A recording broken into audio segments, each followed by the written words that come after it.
ओम श्री साईनाथाय नमः। ओम श्री साईनाथाय नमः। ओम श्री साईनाथाय नमः। सभी साईं भक्तों को नमस्कार। साथियों, कथा प्रारंभ करते हैं। पिछले भाग में आपको सुनाया था कि बाबा साहब जो मुंबई से आए थे, बाबा ने उनकी आवाज वापस ला दी जो कि बोल नहीं पा रहे थे। अब बाबा साहब आज्ञा मांगी चलने के लिए। बाबा ने कहा, कब बाबा साहब, मैं चाहता हूँ कुछ दिन शिरडी आए हो, 2 4 6 दिन शिरडी में विश्राम करो। बाबा साहब कहने लगे, साईं जैसी आपकी इच्छा, मैं तो चाहता हूँ कि आपका नज़दीकियाँ प्राप्त हो। बाबा ने तात्या से कहा, तात्या इनके रहने की व्यवस्था कराओ।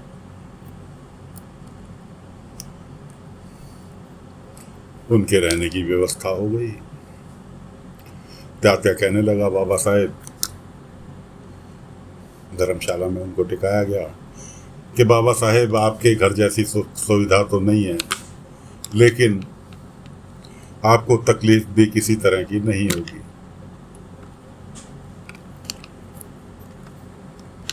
बाबा साहब कहने लगे, तात्या एक बात बताओ, साईं सर्वव्यापी हैं, उन्हें किसी तरह की कोई कमी नहीं हो सकती, फिर ये फटे हाल में क्यों रहते हैं? भिक्षा मांगकर गुजारा क्यों करते हैं?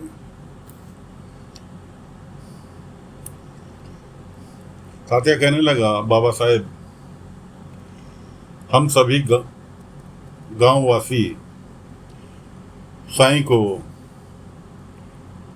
एक राजा की तरह रखना चाहते हैं, लेकिन साईं को सादगी मंजूर है। भिक्षा मांगकर अपना जीवन व्यापन करना मंजूर है, वरना हम तो चाहते हैं कि साईं को राजा की तरह रखें। क्यों? साईं हमारे लिए भगवान की तरह हैं।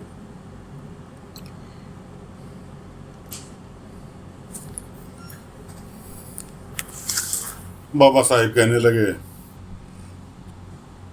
कि तात्या, तुमने कोशिश की, अब मैं कोशिश करके देखता हूँ। मैं साईं को इतना संपन्न होने के बाद मैं साईं को इस साल में नहीं देख सकता, इसलिए अभी तक तुम लोगों ने कोशिश की, अब मैं कोशिश करूँगा, और जब तक साईं नहीं मानेंगे मैं बराबर कोशिश करता रहूँगा। तात्या कहने लगा कि ठीक है बाबा साहब, जैसे आपकी इच्छा। अब बाबा भिक्षाटन के लिए निकले, साथ में रमा भी है।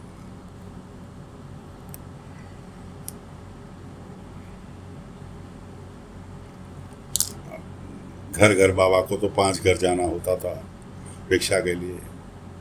रास्ते में मुलाकात हो गई उस व्यक्ति से जो बाबा को, जिसके पास बाबा साहब पहुंचे थे, और उसने कहा था कि क्या करोगे साईं के पास जाके, वो कोई वैद्य है। उस व्यक्ति से मुलाकात हो गई। वो अपने बेटे को स्कूल से खींचता हुआ ला रहा था, और मारने के लिए हाथ उठाया तो रमा दौड़ के पहुंची कि काका, इसको मारो मत, प्यार से समझाओ।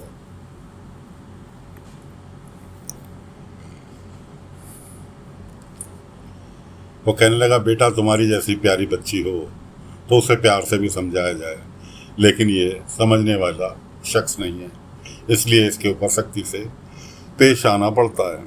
खैर, वो हाथ छुड़ा के बच्चा अपने बाप का भाग गया।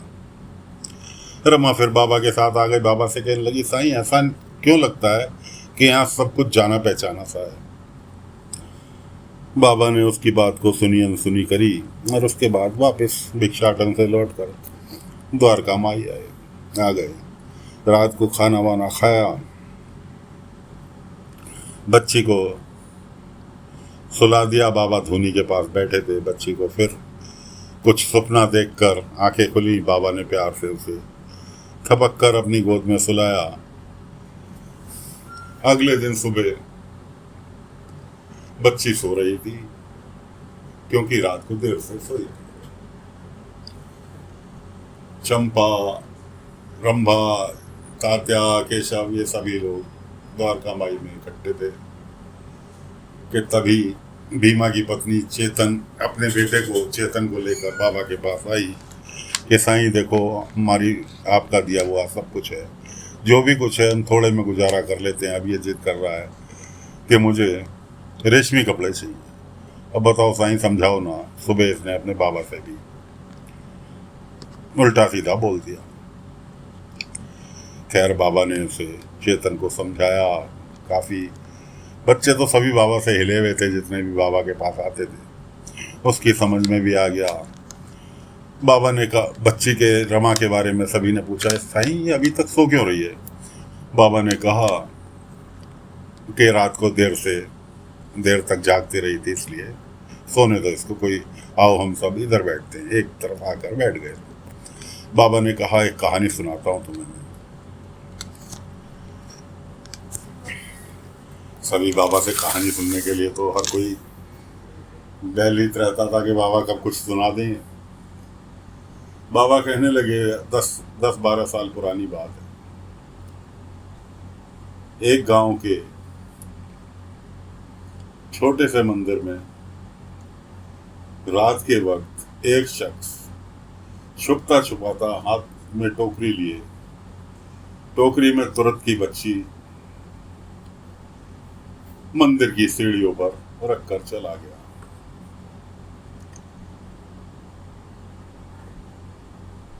इतने ही में एक महिला जो किसी दूर गांव से आई थी, वो खंडोबा के दर्शन करने के लिए आई थी। लेट हो गई थी।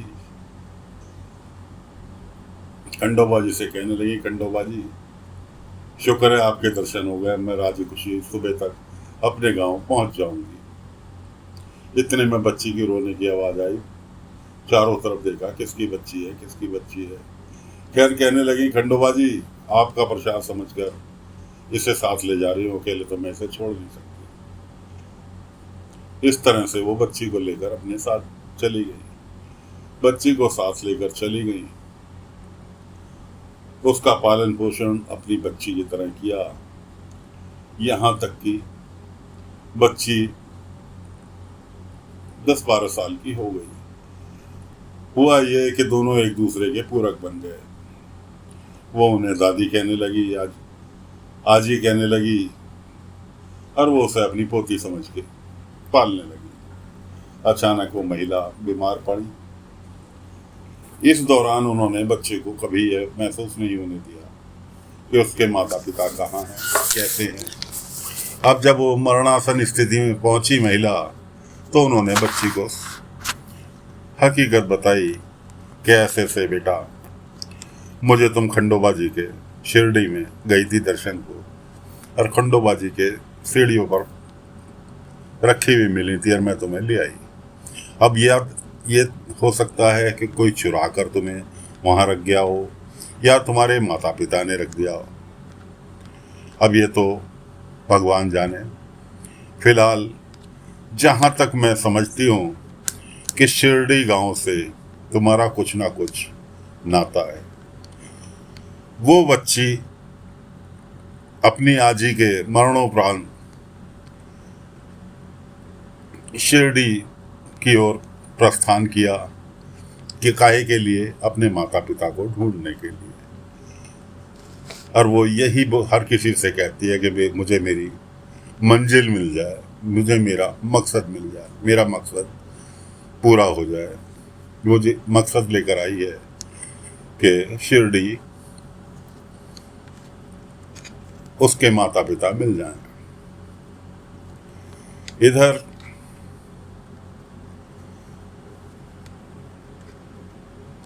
वो व्यक्ति जो कि अपने बेटे को लेकर परेशान था, घर पहुंचता है, देखता है कि उसका बेटा उसके कपड़ों में से पैसे छुड़ा रहा है। उसने अपने बेटे की कायदे से पिटाई कर दी। माँ बचाने के लिए आई। माँ ने दबी जुबान में कहा, पति पत्नी की बनती नहीं थी। क्यों? पत्नी काफ़ी सालों से नाराज थी। नाराज क्यों थी? अभी तक खुल के नहीं आया। केवल उन्होंने इतना कहा कि तुम्हारे कर्मों की सज़ा मैं अपने बच्चों पर नहीं पड़ने दूंगी। अब पति पत्नी से कह रहा है मुझे माफ़ कर दो, अब तो बहुत टाइम हो गया। भगवान भी एक बार को गलती क्षमा कर देते हैं। मैं कब से तुमसे माफ़ी मांग रहा हूँ इस चीज़ को, 10 साल हो गए, लेकिन उसने कहा मैं मरने के बाद भी तुम्हें इस गुनाह के लिए माफ़ नहीं करूँगी जो गुनाह तुमने किया है। इसलिए मुझसे माफ़ी की उम्मीद नहीं करो, और जो गुनाह तुमने किया है उसके लिए तो तुम्हें भगवान भी माफ़ नहीं करेंगे। इस तरह से पति पत्नी में झड़प हो रही थी। इतने में पता लगा कि जी उनकी जिस बेटी की उन्होंने शादी कर दी थी वो बेटी भी वापस आ गई घर। क्यों आ गई? कि जी ससुराल वालों ने निकाल दिया। निकाल क्यों दिया? कि उसके बच्चे नहीं हुए, इसलिए उसे बांझ कहकर घर ससुराल वालों ने निकाल दिया। पहले ही बेचारा परेशान था कि पत्नी उससे नाराज थी, और रही सही कसर बेटी ने भी पूरी कर दी आके। पत्नी कहने लगी कि सब तुम्हारे ही कर्मों का फल है, जैसे बीज बोओगे वैसे ही काटोगे। पाप तुमने किया और भुगतना हमें पूरे परिवार को पड़ रहा है। और वो पाप क्या था दोस्तों, ये तो अगले अंक में ही बताएंगे। फिलहाल अगले दिन सुबह सुबह बाबा साहेब एक बैलगाड़ी में कपड़ों के थान लेकर द्वारका माई पहुंचे। बाबा भिक्षाटन के लिए जाने के लिए तैयार, साथ में रमा भी जाने के लिए तैयार। रमा के गले में एक लॉकेट था जिस पर ओम लिखा हुआ था। वो उसके बचपन की निशानी थी जिसे कि उसने गले में डाल रखा था। उसकी जो आजी थी, मरते वक्त वो लॉकेट देकर गई, बेटा ये तेरी पहचान है, इसे अपने से अलग ना करियो, अपने गले में ही डाले रखियो, कि ये तेरी पहचान है। जिस टाइम तू मिली थी तेरे गले में ये लॉकेट पड़ा हुआ था, हो सकता है तेरे भविष्य में ये काम आए पहचान के रूप में। बाबा भिक्षाटन के लिए जाने के लिए तैयार थे, रमा भी जाने के लिए तैयार थी। इतने में बाबा साहिब आए। साईं मुझे पता है आप भिक्षा के लिए जा रहे हैं, लेकिन मैं आपका कुछ वक्त लेना चाहूँगा। बाबा ने कहा हाँ बोलो बाबा साहब, क्या हो मेरे साथ, कुछ दिखाना है। द्वारका माई के बाहर उनकी बैल कपड़े से लदी हुई बैलगाड़ी खड़ी थी कि साईं मैं आपके लिए, देखो मैं कपड़े का काम करता हूँ साईं, मैं आपके लिए इतना भी नहीं करूँ तो मुझे बहुत गिलानी होगी कि मेरे पास सब कुछ होते सोते मेरे साईं इस तरह से फटे हाल रहे हैं। मैं चाहता हूँ आप प्रतिदिन नई कफनी बनवाएं पहने। जब ये कपड़ा ख़त्म हो जाए मैं और कपड़ा भिजवा दूंगा, लेकिन मैं चाहता हूँ आप प्रतिदिन नई कफनी पहने। जो कफनी उतार दे वो उतार दे, हर रोज नई कफनी पहने। तात्या कहने लगा साईं मैंने बाबा साहब से मना किया था, साईं ये सब स्वीकार नहीं करेंगे, लेकिन बाबा साहब नहीं माने। बाबा साहब कहने लगे कि मैं खुद इस चीज़ को ट्राई करूँगा। बाबा कहने लगे तात्या तुमने कैसे कह दिया कि मैं स्वीकार नहीं करूँगा? मैं तो बाबा साहब तोहफा मेरे लिए लेकर आए हैं, मुझे बहुत पसंद आया बाबा साहब का तोहफा, मैं ज़रूर स्वीकार करूँगा। अब तात्या का शक्ल देखने वाली कि साईं ने ये उल्टी गंगा कैसे बहा दी, साईं तो किसी से कुछ लेते ही नहीं, साईं ने कैसे कह दिया कि मैं तोहफा स्वीकार कर लूँगा। अब बाबा साहब के तो चेहरे पर खुशी का ठिकाना नहीं रहा कि साईं ने उनका तोहफा स्वीकारने की हामी भर दी। तो साथियों फिलहाल कथा को यहीं पर विराम दे रहे हैं, अगले अंक में आगे की कथा लेकर हाजिर होंगे। तब तक के लिए आज्ञा दीजिए। ओम साई राम, ओम साई राम।